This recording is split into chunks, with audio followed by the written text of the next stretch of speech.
અવનીમાં જે દેહધારી રહ્યા, આપ્યા સુખ અપાર ભક્તજનને દિલે ધરીને દયા. કીધા ચારુ ચરિત્ર ગાન કરવા જેને કરુણા કરી, વંદુ મંગલ મૂર્તિ ઉરધરી સર્વોપરી શ્રી હરિ. જેના દિવ્ય સુદિવ્ય જે ચરિતમાં વિલસી હરિ તો રહ્યા, સંબંધે થઈ શૂન્ય જે વિચરતા દાસત્વ ધારી રહ્યા. આપે અક્ષર સુખ ભક્ત જનને સુહૃદ બની સર્વદા, એવા સ્વામી પ્રબોધદાસ ગુરુને ભૂલકા સહુ સેવતા. સજાનંદ સ્વામી મહારાજની જય.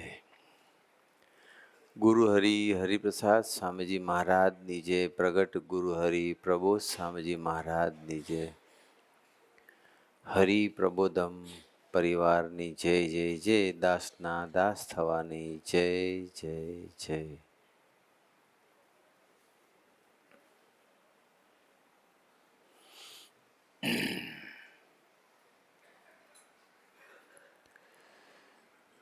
દરેક જણને સુખી થવું હોય, દરેક જણને તંદુરસ્ત રહેવું હોય, ફિઝિકલી મેન્ટલી બધી રીતે ફિટ રહેવું હોય.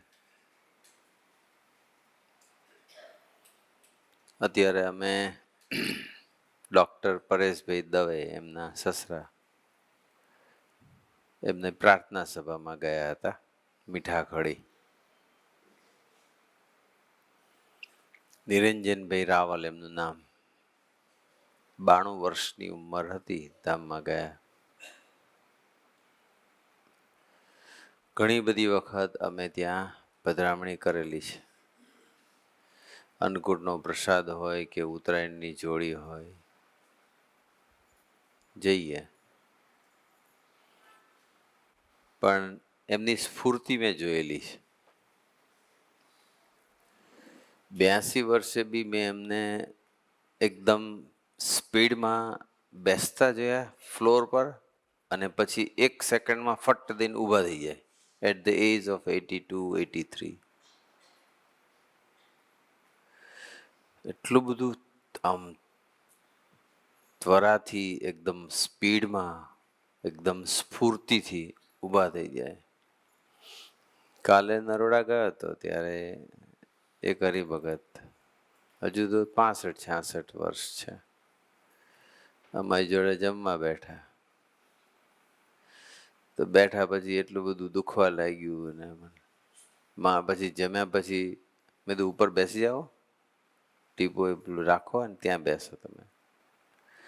પછી સંતોનું ઓલું રાખ મર્યાદા જેવું કે જે હોય તે, પછી કે ના હું અહીં બેસું છું.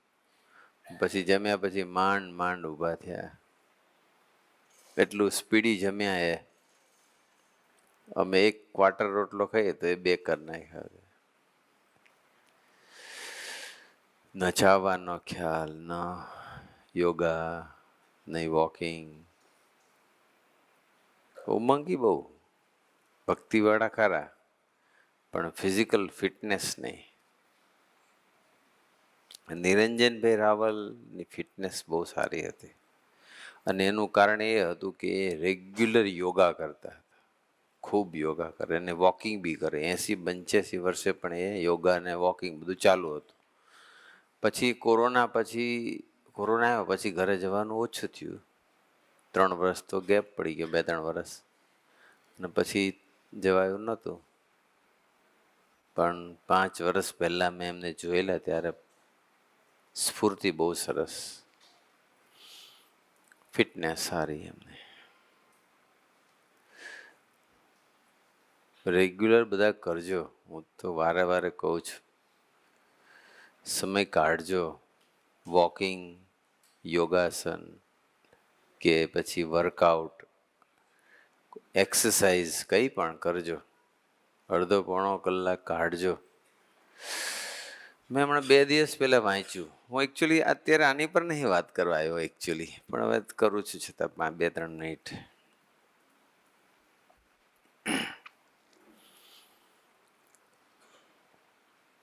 અત્યારે 80% આઈટી ફિલ્ડમાં કામ કરનારાને ફેટી લીવર થઈ ગયા છે. 80% યુથ્સ, ઇન્ક્લુડિંગ યુથ્સ, બધા જ આઈટી ફિલ્ડમાં કામ કરે છે. એને બસ કમ્પ્યુટર ઉપર કામ કરવાનું છે, કોઈ ફિઝિકલ વર્ક નથી. અને એ લોકો આખો દિવસ કરે છે અને ઘરે પછી ખાઈ પીએ બધું કરે છે, પણ કોઈ ફિઝિકલ એક્સરસાઇઝ કે વોકિંગ કંઈ જ કરતા નથી. અને લઈને ફેટી લીવર છે, અને વિચ ઇઝ ડેન્જરસ. રોગોને આમંત્રણ આપી રહ્યા છે બધા જ. એટલે આઈ વુડ રિક્વેસ્ટ કે જેટલા બેઠા છે બધા જ, તમારે દેહે કરીને સાજા રહેવું હોય, સારા રહેવું હોય, લાંબો સમય રહેવું હોય, નિરામય સ્વાસ્થ્ય સાથે રહેવું હોય તો પ્લીઝ તમે સમય કાઢજો. 9000 સ્ટેપ્સ ચાલવા જોઈએ સ્પીડી પર ડે મિનિમમ. બહુ વધારે જરૂર નથી, 9 ચાલશે. અડધો પોણો કલાક એક્સરસાઇઝ કરો, વર્કઆઉટ કરો. જે વ્યક્તિ સ્કોટ કરે ને તો એને કોઈ દિવસ ખુરશીમાં બેસવાની જરૂર નહીં પડે. એના પગ ગરબા નહીં ગાય. ફટ દઈને નીચે બેસી શકશે, કારણ કે સ્કોટ કરે એટલે આ બધા પગના બધા હેમસ્ટ્રિંગ ને બધા જે મસલ્સ બધા હોય ને એ બધા હેલ્ધી મજબૂત રહેશે. એટલે આ બધી હેલ્થ રિલેટેડ વાત કરવાનું નથી ભેગો થયું, પણ આ તો નિરંજયભાઈ રાવલને ત્યાં ગયા ને એટલે મને એ વસ્તુ હમણાં બેઠા બેઠા યાદ આવી. મેં તો એની ફિટનેસ સારી હતી. આપણા ઘણા હરિભક્તોમાં ફિટનેસનું દર્શન ઓછું થાય છે. વહેલી તકે પછી ખુરશીમાં બેસવું પડે. ડૉક્ટર પરેશભાઈ ના સસરા.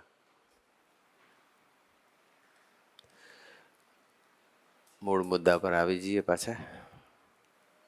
11:30 થવા આવ્યા.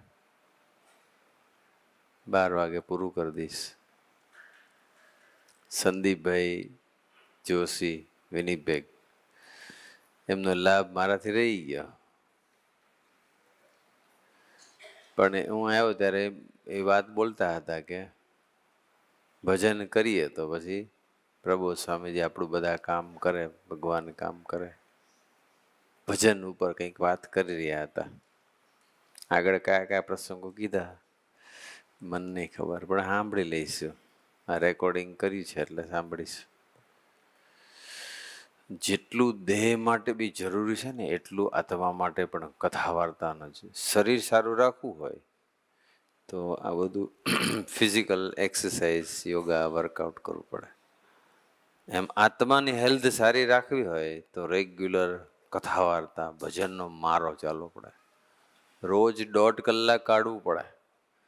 તો તમારામાંથી ઘણા એવું સમજે છે કે એક અઠવાડિયામાં 1 દિવસ સભામાં જી આવીએ એટલે આપણો સત્સંગ થઈ ગયો. એમ નહીં ચાલે. અઠવાડિયે 1 કલાકથી નહીં ચાલે.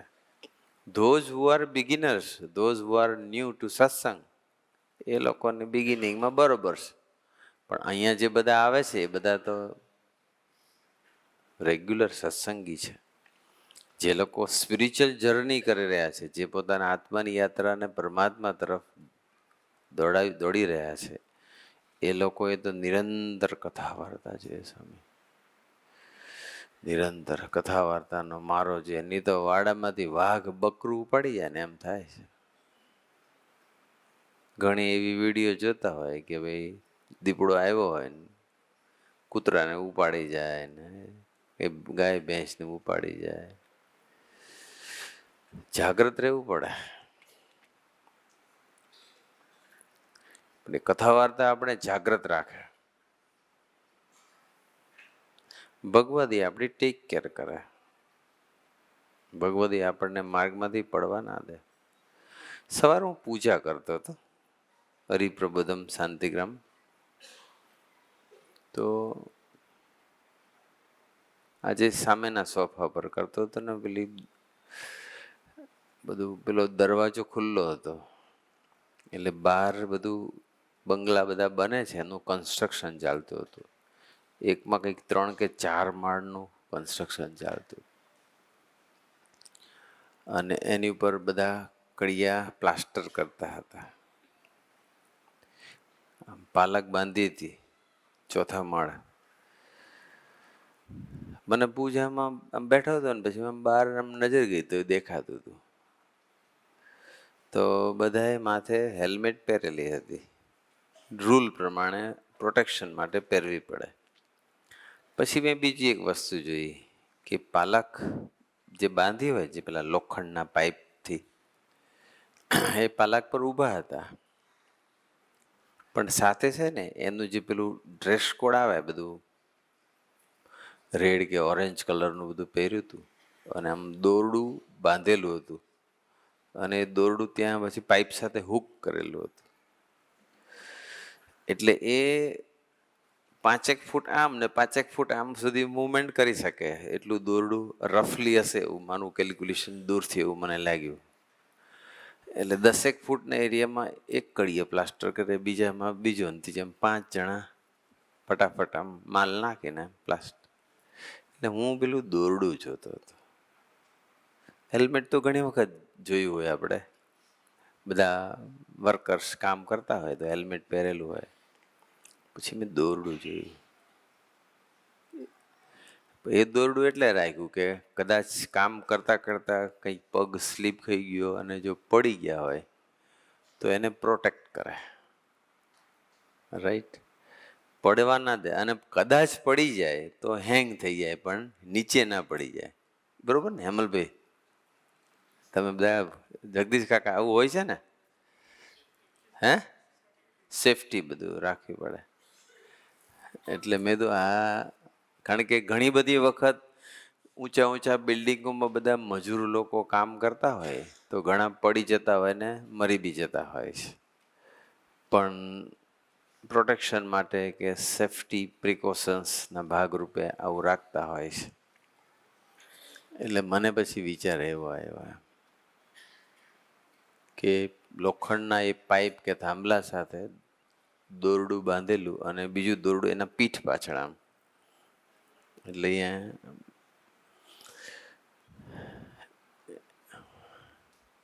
એટલે મને વિચાર એ આવ્યો એમ કે આપણે તો આધ્યાત્મિક માર્ગે ચાલીએ છીએ, એમ આપણે પણ જેમ દોરડાથી પાઇપ સાથે બાંધેલું હતું એમ જો ભગવતી સાથે આવી રીતે જીવ બાંધ્યો હોય તો ભગવતી આપણને પડવા ના દે બસ. અને કદાચ લટકી ગયો તો પાછો ખેંચી લેવું પડે. બાંધેલો હોય અને જે બાંધતા નથી અને એમ તેમ ફેરા કરે છે અને ક્યારે સ્લીપ ખાઈને પડી જશે અને આટલે ઊંચેથી પડે તો પછી હાર્ડલી કોક બચે, બાકી તો મરી જાય બધા. બંધાયેલા રહેવું છે બસ. 2 સારા સાધુ અને 2-4 સારા હરિભગત સાથે જીવ બાંધેલો રાખો બસ. આપણને પ્રોટેક્શન મળશે, આપણને સેફટી મળશે.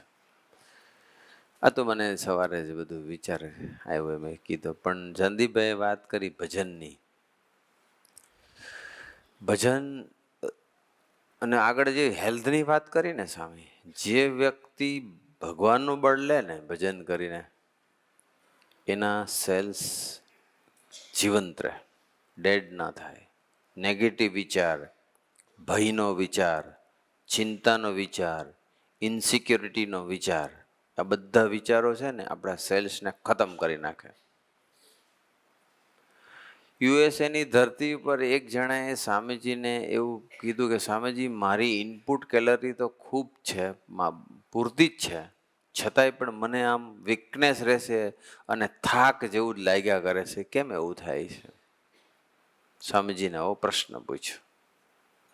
ઇનપુટ કેલરી તો પૂરતી જ છે, જેટલી જે જોઈએ 2000-2500 કે જેટલી બી જોતી હશે એટલી, એડલ્ટ માટે એટલી 2000-2500 જોતી હશે મે બી, એ તો મારી પૂરતી જ છે. હું પણ છતાં ભાઈ વીકનેસ, છતાં પણ આમ થાક જેવું. અશક્તિ જેવું લાગ્યા કરે છે. પછી સ્વામીજીએ વાત કરી. સ્વામી કે ભગવાનના બળે જીવન જીવે ને એ વ્યક્તિની સેલ્સ ખતમ ના થાય. પછી સ્વામીજી પોતાની વાત કરી. એ કે સ્વામી કે મારી તો ઇનપુટ કેલરી કદાચ 800 જેટલી હશે આખા દિવસમાં, પણ અને મારી કેલરી વપરાતી હશે 2 થી 2,500, પણ છતાં પણ હું એકદમ ફ્રેશ રહું છું. એનું કારણ એટલું જ છે કે હું બધો જ ભાર ભગવાનના માથે નાખી દઉં છું. બસ ભગવાનના બળે જીવન જીવું છું. જ્યાં સુધી આપણને ટેન્શન રહેશે ને ત્યાં સુધી ભગવાનનું બળ નથી. જ્યાં સુધી મૂંઝવણ રહે છે, જ્યાં સુધી ભય રહેશે, જ્યાં સુધી ચિંતા રહેશે, ત્યાં સુધી ભગવાનનું બળ લીધું કહેવાય. જે ભગવાનનું બળ લેતો હોય અથવા ભગવાનના બળે જીવતો હોય અથવા ભગવાનના માથે ભાર નાખીને જીવતો હોય, એ વ્યક્તિના જીવનમાં ટેન્શન ન હોય, ભય ન હોય, ચિંતા ન હોય, મૂંઝવણ ન હોય. ફિઝિકલી પણ એ ફિટ રહી શકે, ફિઝિકલી બી ફિટ રહી શકે. પેલો પ્રસંગ તમે સાંભળેલો જ છે કે 28 ફેબ્રુઆરી 2004ના દિવસે સ્વામીજી દુબઈથી મુંબઈ આવ્યા. તે વખતે મારી સેવા મુંબઈની હતી, એટલે હું એરપોર્ટ ઉપર ગયો હતો સ્વામીજીને રિસીવ કરવા. તે વખતે ડૉક્ટર કેતન ભટ્ટ એમના ફાધર ધામમાં ગયેલા હતા, એટલે એ થોડા ટેન્શનમાં હતા, દુઃખી હતા. એ પણ સ્વામીજીને મળવા માટે ફાધર ઉપર ડિપેન્ડન્ટ ખૂબ હતા, અને ડિપેન્ડન્ટ કરતાં પણ ફાધર સાથે અટેચમેન્ટ ખૂબ હતું. અને હવે એ ફાધર ગયા એટલે થોડા ટેન્શનમાં આવી ગયા હતા, રડતા હતા. પછી આવ્યા એરપોર્ટ ઉપર, સ્વામીજીના દર્શન કર્યા, પ્રાર્થના કરી. સ્વામી જોયું કે બહુ ડિસ્ટર્બ થયેલા છે. I think it was first સ્વામીજીની ટ્રીપ હતી દુબઈની. પછી સ્વામીજી કીધું ચાલો કે હું આવું છું ઘરે, ચિંતા ના કરીશ, હું આવું જ છું ઘરે, હમણાં ડાયરેક્ટ આવું, સીધો આવું છું. પછી સ્વામીજીને એક જગ્યાએ ઉકાળો, સાંજનું જમવાનું જે હતું એ કરાવી અને પછી સ્વામીજી ડૉક્ટર કેતન ભટ્ટના ઘરે કાંદિવલી શંકર ગલીમાં એ જે રહે ત્યાં પધાર્યા.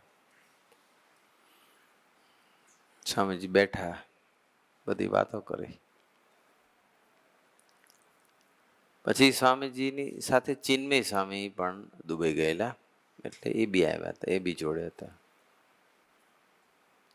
સ્વામીજીએ થોડીક બળની વાતો કરી પેલા કેતન ભટ્ટને. એ રડ્યા પાછા ફરી. સ્વામીજીએ બધું સમજાવ્યું કે કેમ આવું મહારાજે કર્યું ને અમને તેમને, હવે કેટલું તારું સારું થશે, એ બધું બી સ્વામીજીએ આશીર્વાદ આપ્યા. પછી ચિન્મય સ્વામીજીને પછી વાત કરી કે સ્વામીજી, મને એક વ્યક્તિ મળી. ઇટ વોઝ 2004 અને સ્વામીજીની એજ તે વખતે હતી 70.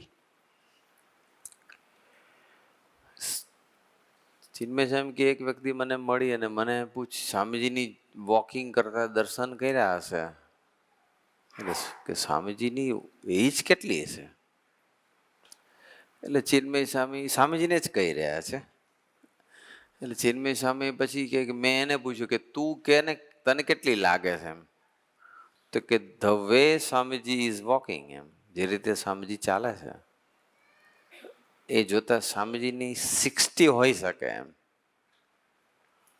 ચિન્મય સ્વામી કે 60 નથી, સ્વામીજીની 70 છે.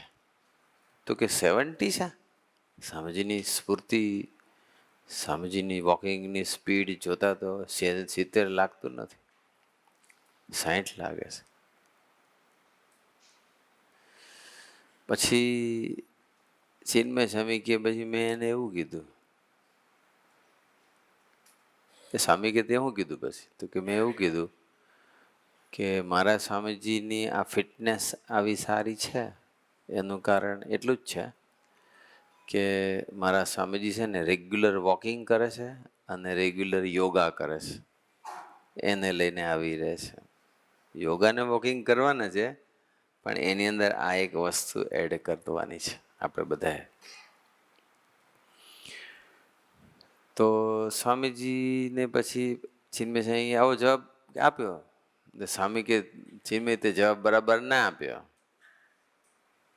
તો કે સ્વામી તો મારે શું જવાબ આપવો જોઈતો હતો? ચિન્મય સ્વામી એવું કીધું કે યોગા અને વોકિંગ બધું રેગ્યુલર કરે છે. એટલે સ્વામીજી એ પેલા એવું કીધું કે સ્વામીજી 60 વર્ષના યંગ દેખાય છે. એટલે ચિન્મય સ્વામી પછી આ જવાબ આપ્યો કે યંગ દેખાય છે એનું કારણ યોગા ને વોકિંગ. સ્વામી કે તે જવાબ બરાબર ના આપ્યો. કે શું જવાબ આપવો જોઈએ? સ્વામી કે તારે એવું કેવું જોઈએ કે સ્વામીજી પાસે હજારો પ્રોબ્લેમ રોજના આવે છે, હજારો, છતાં પણ સ્વામીજી બધો જ ભાર ભગવાનના માથે નાખી અને શાંતિથી ઓછું રાખીને સૂઈ જાય છે. બસ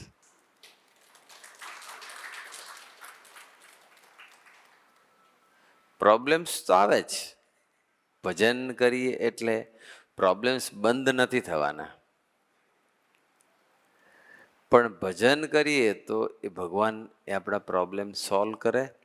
અને ભજન કરીએ તો એ પ્રોબ્લેમનો ભાર આપણા ફિઝિકલી કે મેન્ટલી એ આપણને હેરાન ના કરી જાય, એનો ભાર ના રહે. જે વ્યક્તિ ભગવાનના માથે ભાર નાખતી હોય ને એકદમ નિશ્ચિંત હોય, બસ સહજ હોય, એ વ્યક્તિ ડિસ્ટર્બ ના થાય. એ વ્યક્તિ સ્ટેબિલિટી એની સારી હોય. નેચરલ પછી એના સેલ્સ કે બધું ડેમેજ થાય જ ને એનું. તો ભગવાનના માથે ભાર નાખવો એટલે શું? ભગવાનના માથે બધું ભાર નાખી દેવાનો એટલે શું સમજવું? ભજન કરવું એ ભજન તો ભગવાનના માથે ભાર નાખવા માટેની એક પ્રોસિજર છે, એક મેથડ છે. ભગવાનના માથે ભાર નાખવો કે ભગવાનના બળે જીવન જીવવું, એમાં શું શું અંદર ઇન્ક્લુડ થાય છે, કઈ વસ્તુઓ ભેગી કરીએ તો ભગવાનના માથે, તો એમાં 3-4 વસ્તુ આવે છે. પહેલી વસ્તુ એ છે કે ભગવાનની અંદર જબરજસ્ત વિશ્વાસ હોવો જોઈએ. પહેલું ફેક્ટર છે વિશ્વાસ. વચનમાં વિશ્વાસ, ભગવાનને વચનમાં કે એના આશીર્વાદમાં વિશ્વાસ જબરજસ્ત જોઈએ. પહેલું ફેક્ટર આ છે. બીજું એ છે કે ભગવાન જ કરતા હરતા છે, કરતા હરતા પ્રભુ છે, બસ. ત્રીજી વસ્તુ એ છે કે at the same time along with કરતા હરતા ભગવાન હિતકારી જ છે. કોઈ પણ સંજોગોમાં ક્યારેય રંચ માત્ર મારું અહિત ના કરે. સદા હિતકારી છે, મંગલકારી છે, એવું માનવું પડે. અને ચોથું, ભજનનું બળ લેવાનું, એને સંભાળીને એનું ભજનનું બળ. આ 4 વસ્તુ ભેગી થાય ને ત્યારે સમજી લેવાનું કે હવે સાધક ભગવાનના બળે જીવતો થઈ ગયો, અથવા બધો જ ભાર ભગવાનના માથે નાખીને જીવતો થઈ ગયો. બસ ભજન કરવાનું, બસ ભજનનો આશરો લેવાનો. બસ પછી ભજન કરતો હોય અને અવિશ્વાસ સાથે કરતો હોય તો એ ભગવાનના માથે ભાર નહીં નાખ્યો, એને પકડી રાખ્યો છે, આમ હાથમાં રાખ્યું છે કે લો પ્રભુ પ્રભુ નાખું નાખું, પણ છોડે નહીં પાછો. અવિશ્વાસ છે, પોતાનો ભાર પોતે લઈને ફરે. આધ્યાત્મિક માર્ગમાં છે ને એ મૂર્ખામી છે. પોતાનો ભાર પોતે. ભગવાન મળ્યા છે, ભગવાન ધારક સંત મળ્યા છે, પ્રગટ ભગવાન અને પ્રગટ સંત મળ્યા છે, અને એને વરદાન આપ્યા છે, એને જવાબદારી માથે લીધી છે, છતાં પણ આપણે ટેન્શન રાખીએ છીએ, અવિશ્વાસ રાખીએ છીએ. એ ભગવાનના માથે ભાર નાખ્યો નથી.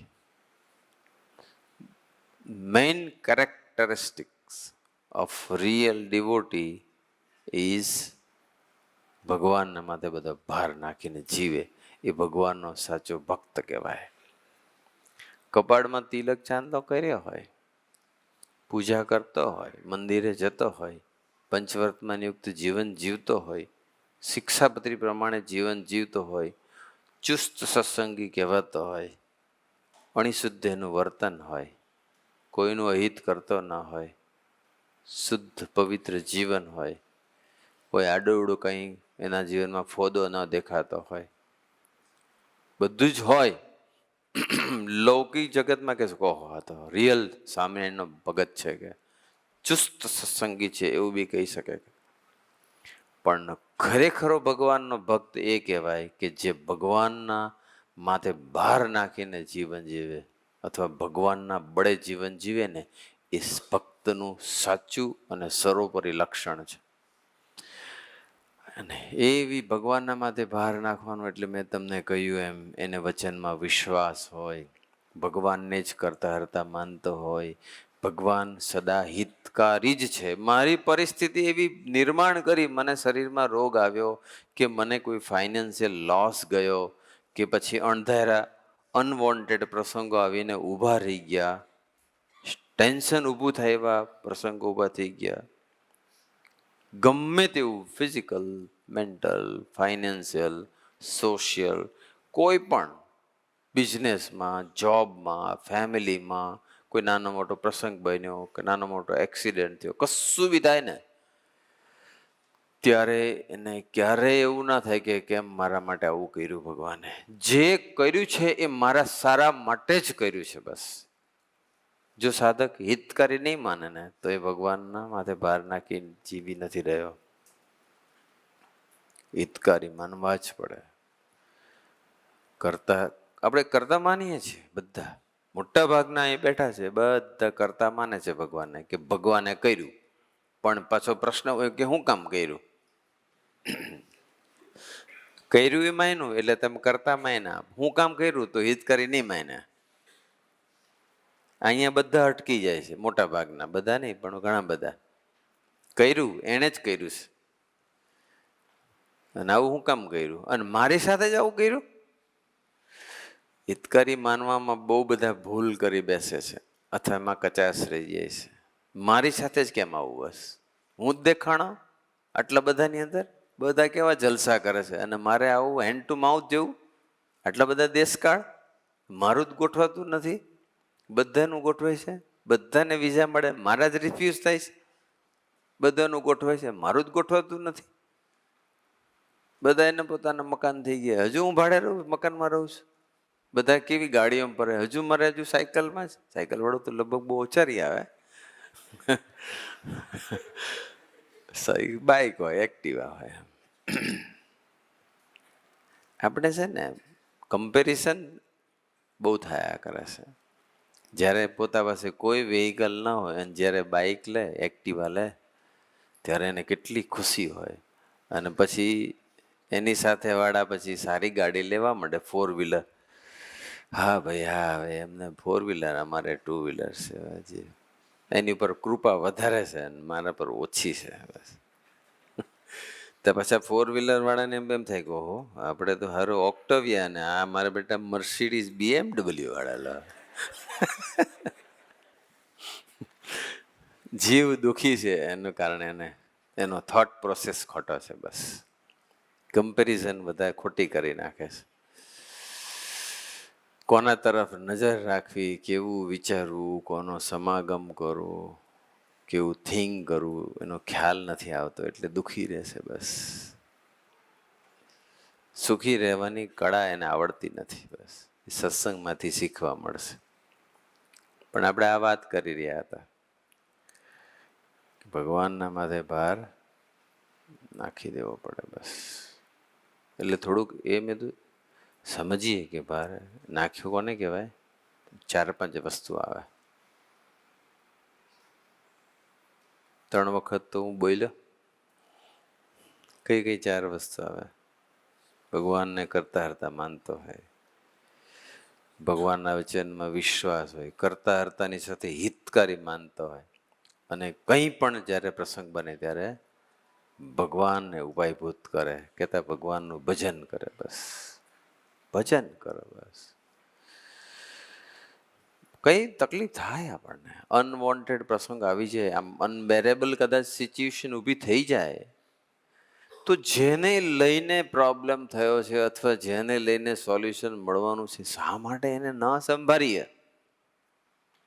કાલે અમે નરોડા ગયા હતા, 6-7 પધરામણી કરી, પછી થાળ કર્યા, પછી સભા હતી. તો એક ભગતને ત્યાં ગયા હતા, ગરીબ હરી ભગત. ભજન કરીએ ને એટલે ભગવાન બધા રસ્તા કાઢે. સંભાળવાનું જરૂર છે. પોતાનો ભાર પોતાની માથે રાખીને જીવવાની જરૂર. ભગવાનને ટેન્શન એ થાય છે, ચિંતા એ થાય છે કે હું એને મળ્યો છું, મેં એને કહ્યું છે કે હું તારી જવાબદારી લઉં છું, યોગ ક્ષેમની જવાબદારી લીધી છે, હું તમને ભૂખ્યા ઉઠાડી પણ ભૂખ્યા નહીં સુવાડું. કરોડ વીછીનું દુઃખ, એક વીછીનું દુઃખ આવવાનું તો મને કરોડ વીછીનું દુઃખ આવે, મારા ભગતને નહીં આવે. અન્ન અને વસ્ત્રથી વંચિત નહીં રાખવું. વિશ્વાસ, વરદાનમાં વિશ્વાસ છે તો ભગવાનના બળે જીવી રહ્યા છે. નથી, ભગવાન પરિસ્થિતિ અમુક એવી નિર્માણ કરે છે, એમાં આપણો વાંક હોય છે એટલે કરે છે. ભગવાન અહિત નહીં કરતા. આપણે કંઈક ભૂલ થઈ રહી હોય તો શિક્ષાપત્રી પ્રમાણે ન જીવન જીવે એને દુઃખ આવવાનું જ છે, આવે જ. સાધુ હોય, ગ્રહસ્થ હોય, સત્સંગી હોય, કોઈ પણ હોય, શિક્ષાપત્રી પ્રમાણે ન જીવન જીવે. આપણે ભગવાનની આજ્ઞા ના પાડીએ તો પછી દુઃખી થવાના જ છે. પછી એમ કે છે મને ભગવાન મળ્યા ને હું જ દુઃખી. તમે ભગવાનની આજ્ઞા નહીં પાડતા. કયું છે કે આ શેર બજાર, સટ્ટા બજાર એમાં ના પડો, છતાંય પડે. બસ શોર્ટકટ ગોતે બધા. બસ જલ્દી રાતો રાત અદાણી શાંતિગ્રામમાં 4 BHK નો બંગલો લેવો છે. ભગવાનના બળે જીવતો હોય ને એ નિશ્ચિંત હોય, સામે કોઈ ચિંતા ના હોય. આપણે એવી નિશ્ચિંતા આટલા વર્ષોના સત્સંગ પછી જો નિર્ભયતા અને નિશ્ચિંતામાં નથી ગયા તો ભગવાનના બળે જીવન જીવવાની સૂઝ પ્રગટી નથી. બધું જ હોય પણ ભગવાનનું બળ ના હોય ને તો ભગવાનને ના ગમે, જરાય ના ગમે. મૂળ મુદ્દા પર પાછા આવી જઈએ.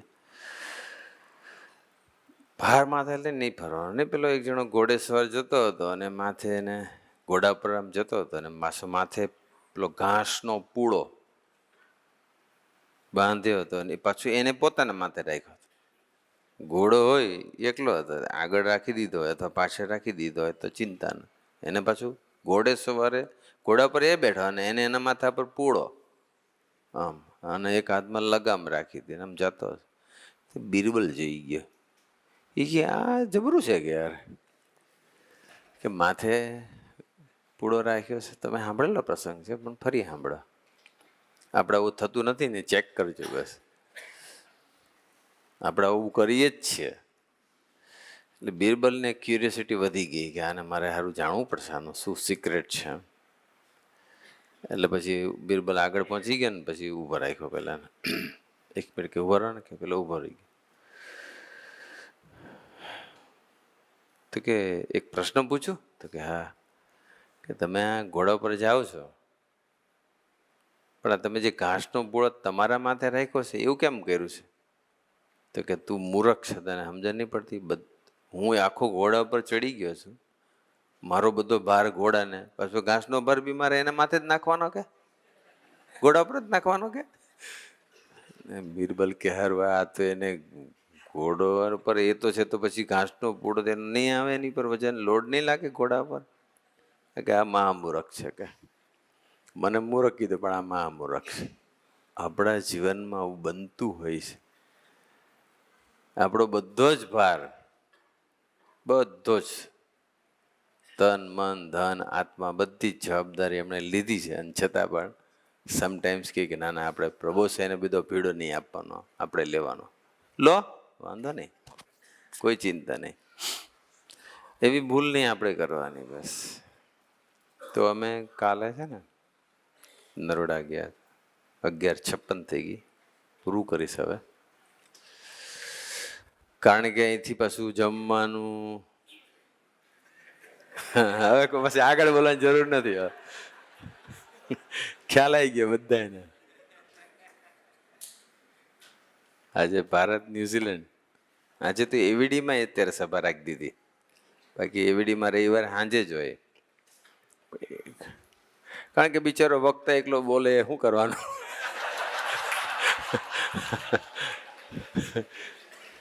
પણ આજે તો મને એમ લાગતું હતું કે ઓછા હશે, પણ આજે અહીંયા તો બધા ઘણા આવી ગયા. કથા વાર્તાનો ઇન્ટરેસ્ટ અમદાવાદમાં વધ્યો છે એનું આ એક સાઇન છે. હા,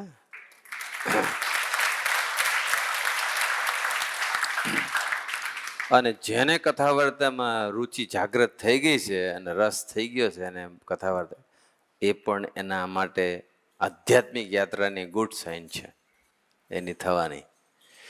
પણ પકડી રાખજો, બસ સ્ટીક ટુ કથા વાર્તા. બસ સાંભળ્યા કરજો, વિચાર્યા કરજો. હવે અત્યારે સુરતમાં પારાયણ ચાલે છે, સમર્થની સાધુતા. આજે ત્રીજો દિવસ, ગઈકાલે હતો. પહેલા દિવસે સેવકની સેવા હતી, પછી ગુરુપ્રસાદ સ્વામી, કાલે હરિશરણ સ્વામીનું નામ, આજે પ્રાણેશભાઈ છે. 7મા દિવસે સર્વમંગલ સ્વામી લાભ આપશે સમર્થની સાધુતા ઉપર. સરસ. આપણે અહીંયા પારાયણ કર્યું, ઉમાંથી તું જ્યાં બી પારાયણ થતા હોય કે સરસ કથા વાર્તા મળતી હોય એનો લાભ લીધા કરો. આ લોકો પણ બીજે દિવસે મૂકી જ દેશે યુટ્યુબ પર, એ લોકોની જે ચેનલ છે અક્ષર યાત્રા ચેનલ, એમાં મૂકી દેશે, સાંભળી લેવાનો. અને એવા સમયે સાંભળવાનું કે 2 કામ થાય હાથ.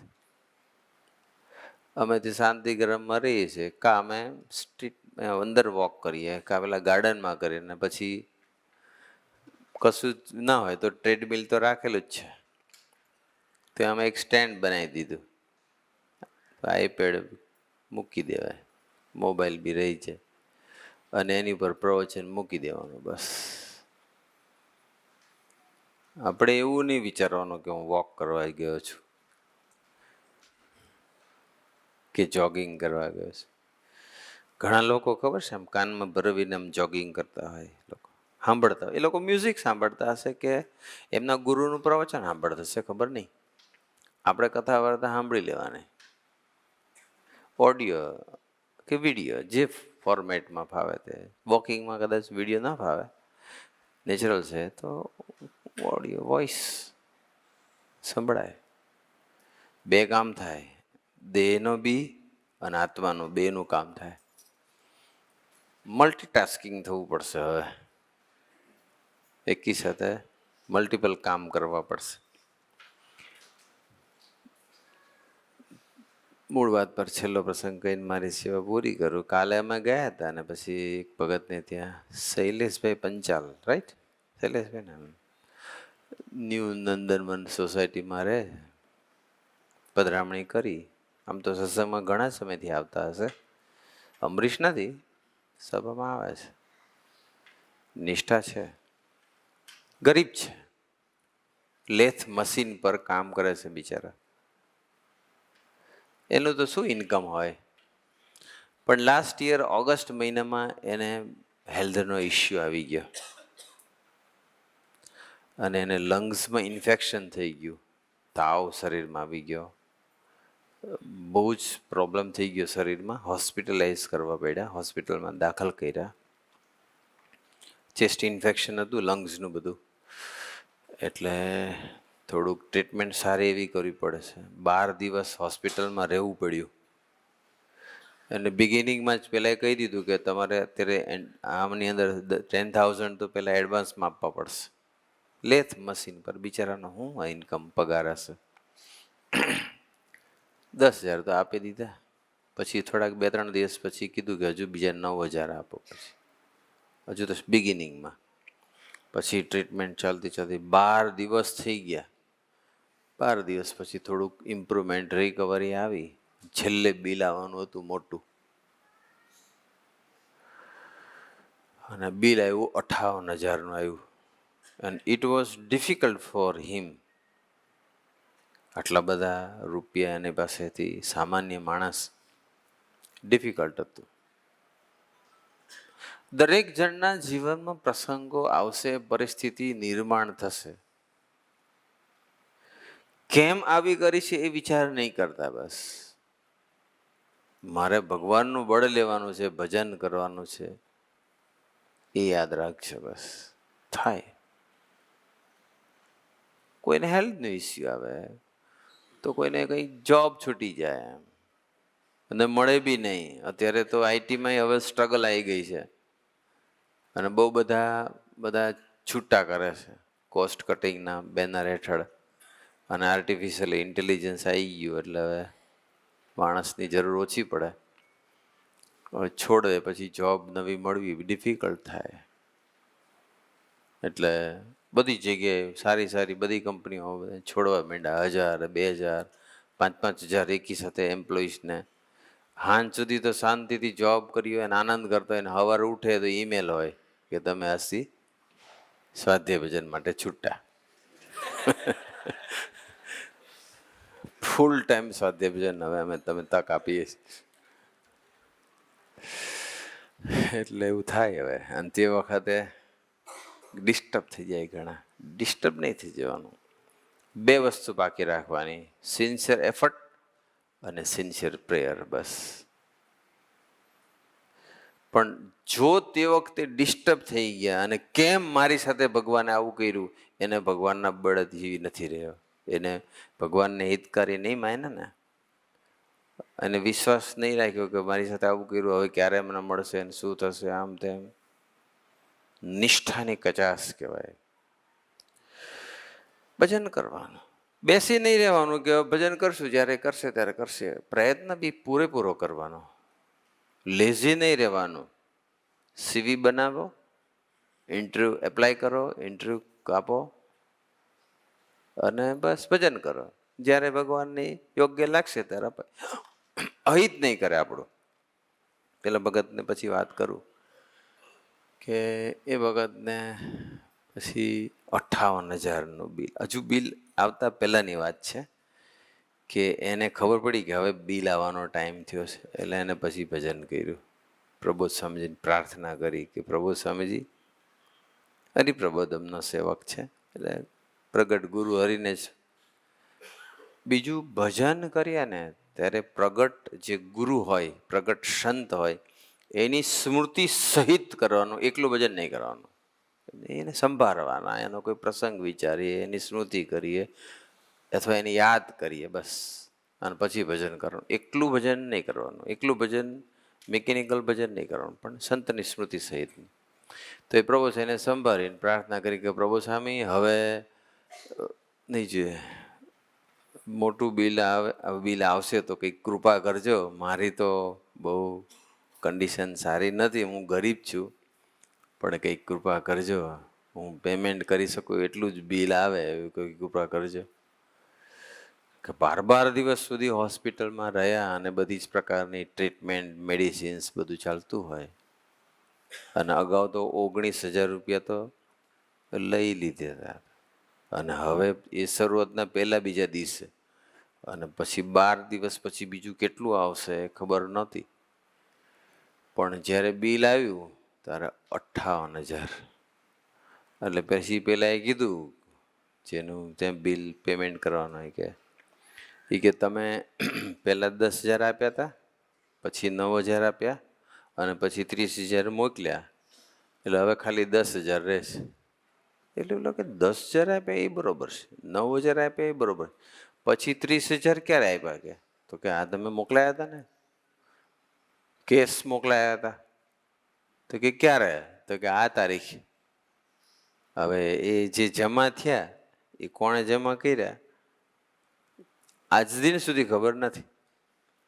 પછી સત્સંગની અંદર એને બધાને, કોઈને જાણ જ નહોતી કરી કે હું બીમાર છું ને હોસ્પિટલાઇઝ છું. સત્સંગમાં કોઈને જ ખબર નહોતી. એટલે સત્સંગી કોઈ આપવા જ ગયું હોય એવું કોઈ પોસિબિલિટી નહોતી.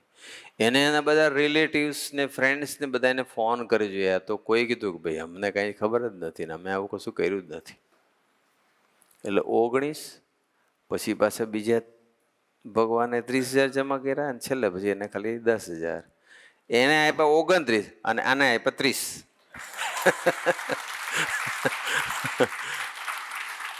એમ કરીને 59 થઈ ગયું. પણ એને કર્યું શું? કક્ષા નહોતી, એની કેપેસિટી નહોતી, ભજનનું બળ લીધું. બસ આપણે છે ને એ શીખવાની જરૂર છે. પણ મેં શું કીધું, ફરી છેલ્લી એક વખત, ફરી once again I am going to repeat કે ભગવાનનું બળ લેવું હોય ને ભગવાનના માથે ભાર નાખવો હોય તો પહેલું વિશ્વાસ, બીજું કરતાહરતા, ત્રીજું હિતકારી ને મંગલકારી માનવા પડે, અને ચોથું ભજનનું બળ લે, ભજન કરવું પડે. બસ આટલું કરીએ તો નાખ્યો કહેવાય બહાર માથે, અથવા ભગવાનનું બળ લીધું કહેવાય. તો પ્રસંગ તો બનશે. અને સાધકના જીવનમાં જો પ્રસંગ ન બને ને તો ભાગ્યે જ ગણીને વેઢે ગણાય એટલા જ એવા સાધકો નીકળે કે સિન્સિયરલી ભજન કરે. બસ પ્રોબ્લેમ થાય ને ત્યારે જ બધા ભજન કરતા હોય છે. રાઈટ. આજના શુભ અને મંગલકારી દિવસે ગુરુ હરિના ચરણોમાં પ્રાર્થના. પ્રસંગો તો ભગવાનના બળે જીવનના બહુ સાંભળેલા છે, પણ આજે પ્રભુ સાંઈને એટલી પ્રાર્થના કરી કે હે પ્રભુ સ્વામી, તમારા જીવનમાં તો અમે હરેક પડે એવરી સિંગલ ડે જોઈએ છીએ કે તમે ભજન જ કરો છો અને ભજન જ કરાવડાવો છો. કોઈ પણ પ્રસંગ બને ત્યારે અમે જ્યારે પ્રસંગ બને છે ને ત્યારે હજુ અમને ભજન બળ લેવાનું કે તમારા બળે જીવન જીવવાનું કે તમારા માથે બધો ભાર નાખીને જીવ, એ સૂઝ હજુ પૂરેપૂરી આવી નથી. તો અમે તમારા છીએ, તમારા દીકરા છીએ, તો તમે એટલી કૃપા કરો કે કોઈ પણ પ્રસંગે અમે તે બળ તમારું જ બળ લઈએ અને તમારા જ માથે ભાર નાખીને જીવન જીવી શકીએ એવું અમને સૌને જલ્દી કરી આપો. એ જ પ્રાર્થના સજાનંદ સ્વામી મહારાજની.